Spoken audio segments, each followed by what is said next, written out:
नमः संस्कृताय। देववाणी गंगा ये मेरा चैनल है। आज हम आपको साहित्य दर्पण जो विश्वनाथ के द्वारा रचित है उस पर अध्ययन करेंगे।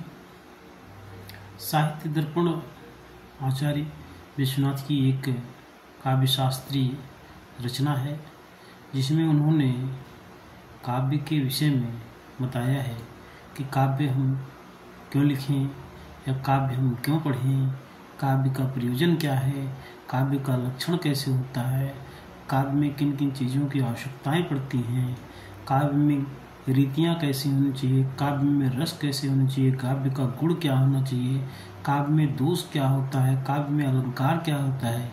इन सब चीज़ों को साहित्य दर्पणकार आचार्य विश्वनाथ ने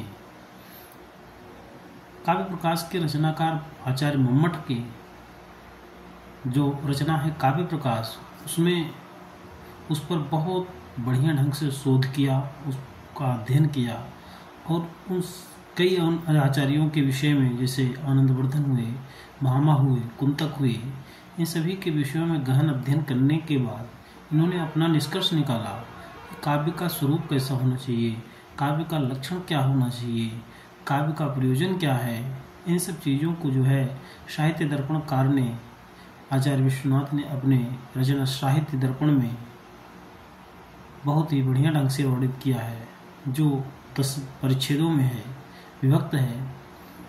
आचार्य मम्मट के मतों का इन्होंने बहुत ही भरपूर रूप से खंडन किया है।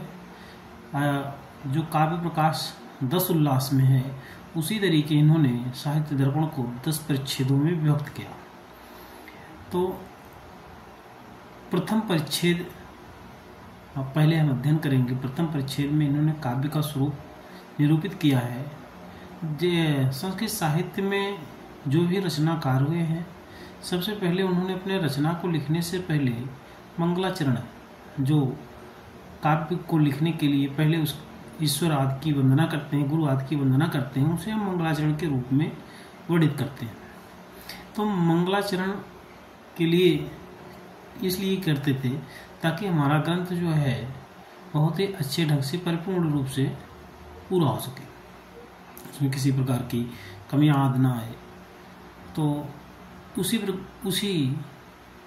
परंपरा को बढ़ाते हुए साहित्य दर्पणकार आचार्य विश्वनाथ ने मंगलाचरण में सबसे पहले वाग्देवी सरस्वती आदि की वंदना की। उन्होंने कहा, शरदिंदु सुंदर रुचि चेतसि सा मे गिरां देवी अपहृत्य तमः संततम् अर्थान् अखिलान् प्रकाशयतु।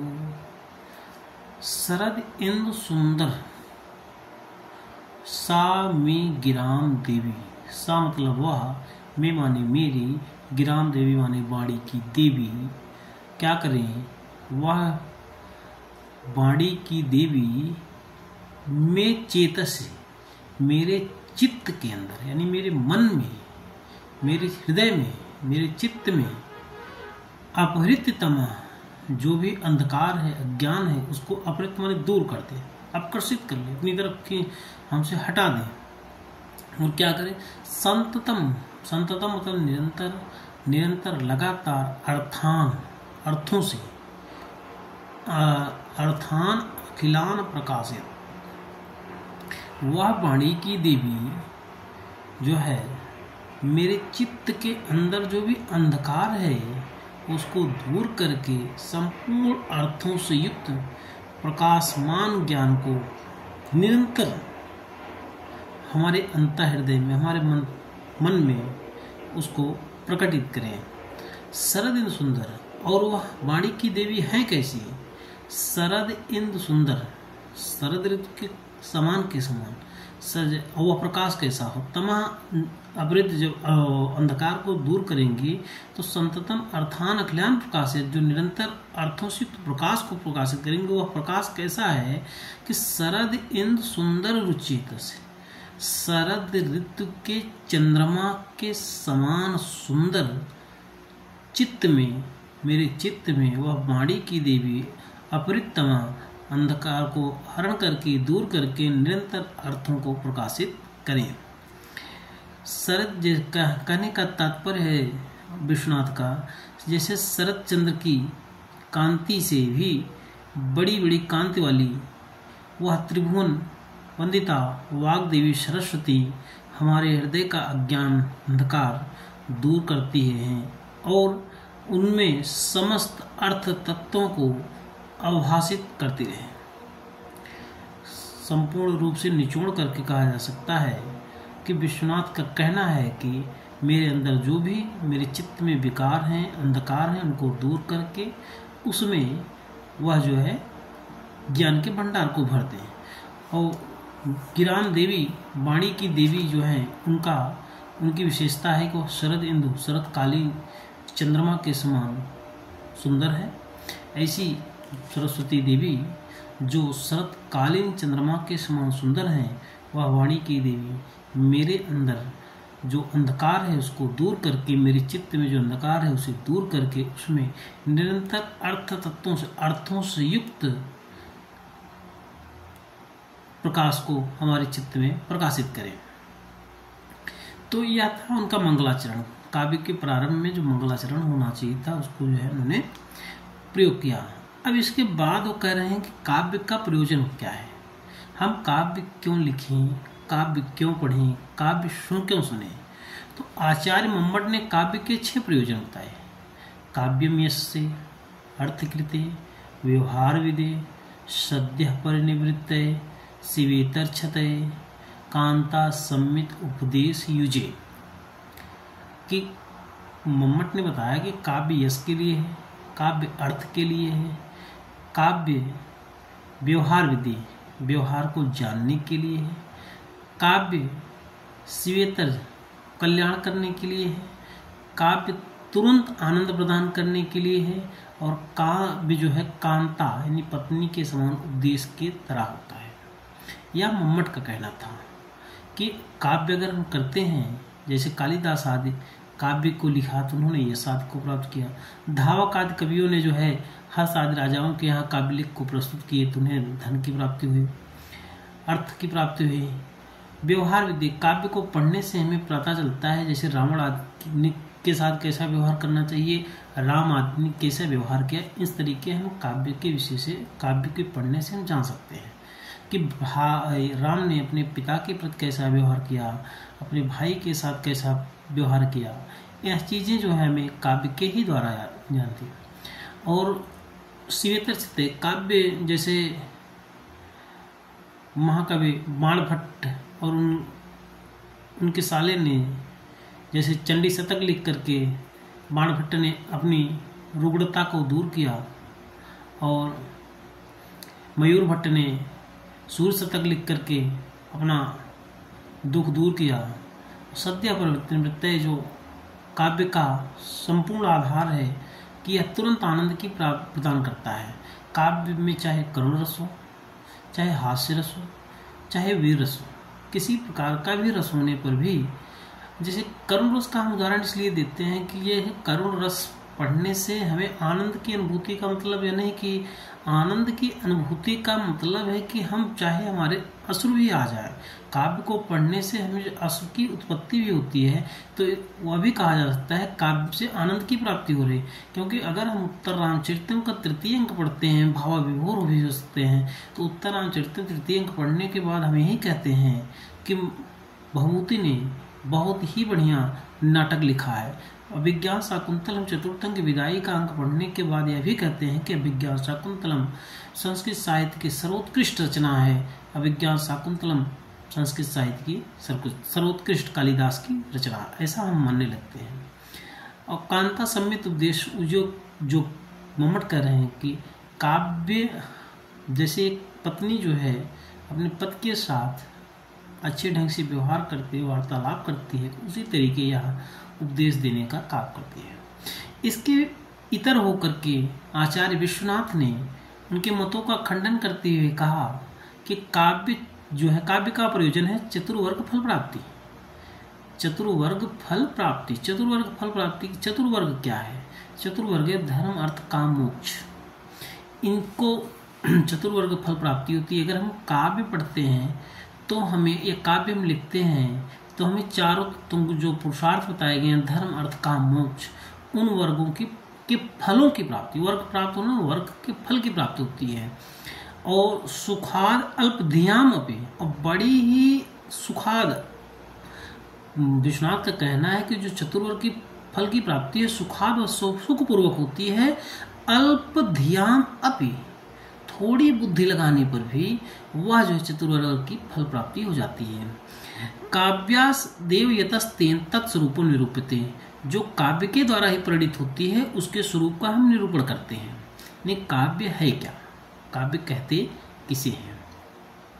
तो इन्होंने कहा कि काव्य का प्रयोजन विश्वनाथ बता रहे हैं कि काव्यम यशसे अर्थकृत्य व्यवहार विदे शिवेतर क्षते, सॉरी क्षम्यताम, कि ये तो मम्मट का था। काव्यम यशसे अर्थकृत्य व्यवहार विदे से सवेतर क्षते सद्य परिनिवृत्ते कांता समित उपदेश युजे।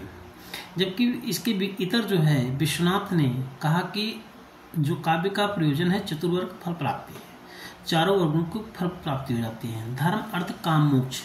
तो इनसे फिर पूछा गया काव्य से धर्म अर्थ काम मोक्ष की प्राप्ति कैसे होती है? तो उन्होंने कहा कि धर्म की प्राप्ति होती है, काव्य को जब हम पढ़ते हैं, काव्य को लिखते हैं तो रामवत आदि व्यवहार हम कर्तव्य, राम आदि की तरह व्यवहार करना चाहिए, ना कि रावण आदि रावण की तरह।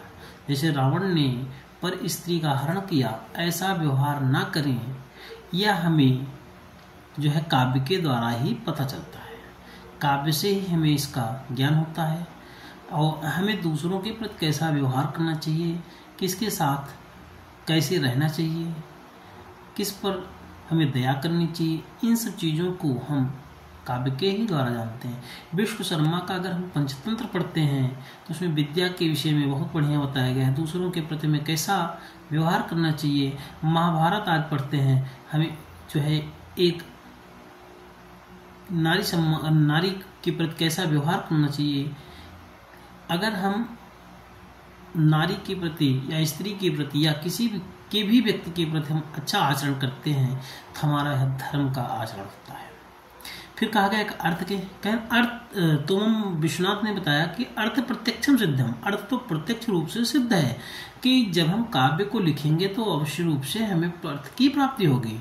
प्राचीन समय में जो भी राजकवि आदि होते थे, अपने राजाश्रय राजाओं का, जिनके वहाँ राजाश्रय प्राप्त किए रहते हैं, उनके वखान आदि के लिए, उनके गुणवत्ता, उनका गुणगान करने के लिए कविताओं को वर्णित करते थे, कविताएं लिखते थे, जिससे उन्हें मुद्रा धन की प्राप्ति होती थी। फिर पूछा गया कि काम कैसे प्राप्त होती है, काम फल की प्राप्ति कैसे होती है? तो उन्होंने कहा कि अर्थ से ही काम की पूर्ति हो जाती है। यदि आपके पास अर्थ की पूर्ति है, अर्थ है आपके पास, धन है, तो आप अपनी इच्छाओं को, काम का मतलब उन्होंने इच्छाओं को लिया है कि आप अपनी इच्छाओं को पूर्ण कर सकते हैं। फिर कहा गया कि मोक्ष को तो बताया इन्होंने, जैसे धर्म आचरण करने से ही मोक्ष की प्राप्ति होती है। इस प्रकार इन्होंने चतुर्वर्ग फल प्राप्ति के विषय में बताया कि हमें चतुर्वर्ग फल की प्राप्ति काव्य से कैसे होगी। तो फिर इनसे कहा गया कि लेकिन काव्य का प्रयोजन मम्मट ने दूसरा बताया, विश्वनाथ ने दूसरा बताया। फिर बारी आती है, इन्होंने आचार्य मम्मट के, भामा के, कुंतक के, आनंदवर्धन के सभी के मतों का खंडन करते हुए इनसे पूछा, खंडन कर दिए काव्य का लक्षण नहीं कैसे होना चाहिए। मम्मट ने कहा कि काव्य का जो लक्षण होगा, मम्मट ने काव्य का लक्षण होगा तद दोषो शब्दार्थो शागुणो अनलंकृति ही पुनः का अपि, यह काव्य बताए, काव्य का लक्षण है, काव्य कैसा होना चाहिए, काव्य का स्वरूप कैसा होना चाहिए। तो यह जो है मम्मट का। लेकिन मम्मट के मतों का खंडन करते हुए आचार्य विश्वनाथ ने कहा कि वाक्यम रसात्मकम काव्य, जो रस से परिपूर्ण काव्य है, जो रस से परिपूर्ण है, वाक्य है, वही क्या है, काव्य है। तो इन्होंने कहा कि वाक्यम रसात्मकम काव्यम, रस से परिपूर्ण जो है वही क्या है, काव्य। तो जैसे हमें लिखने के लिए आ जाए कि आचार्य विश्वनाथ के अनुसार काव्य का प्रयोजन या काव्य क्या है, तो हम कैसे लिखेंगे। इसके लिए सबसे पहले आपको करना है कि मम्मट और आचार्य मम्मट और विश्वनाथ दोनों को एक साथ लेते हुए चलेंगे। तो सबसे पहले हम लिखेंगे कि आचार्य विश्वनाथ ने कुंतक, आनंदवर्धन, भामा, मम्मट आदि के मतों का खंडन करते हुए, उनके विचारों का खंडन करते हुए काव्य का प्रयोजन बताया कि चतुर्वर्ग फल की प्राप्ति है। जबकि इसके इतर मम्मट ने बताया कि काव्य का प्रयोजन बताया कि काव्य में से अर्थकृति व्यवहार विदेश से वितरक्षते सद्य परिनिवृत्ते कांता सम्मित विदेश। तो कहने का तात्पर्य है कि जो काव्य का प्रयोजन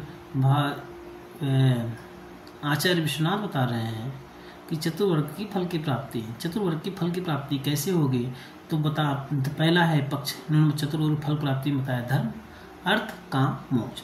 तो पहला धर्म है, धर्म की प्राप्ति में काव्य से कैसे होगी, तो इन्होंने बताया कि रामवत व्यवहारम कर्तव्यम, राम आदि की तरह व्यवहार करना चाहिए, ना कि रावण आदिवत, न कि रावण आदि की तरह। तो अर्थम प्रत्यक्षम सिद्धम, और अर्थ से कामना की पूर्ति हो जाती है। इन सब के परिपूर्ण से मोक्ष की प्राप्ति होती है। यह इनका काव्य का प्रयोजन था। और फिर उन्होंने कहा काव्य का स्वरूप क्या है, तो इन्होंने बताया कि वाक्यम रसात्मकम काव्य। मम्मट ने क्या कहा, तद्दोषो शब्दार्थो सगुणो पुनः अनंकृति पुनः क्वापि।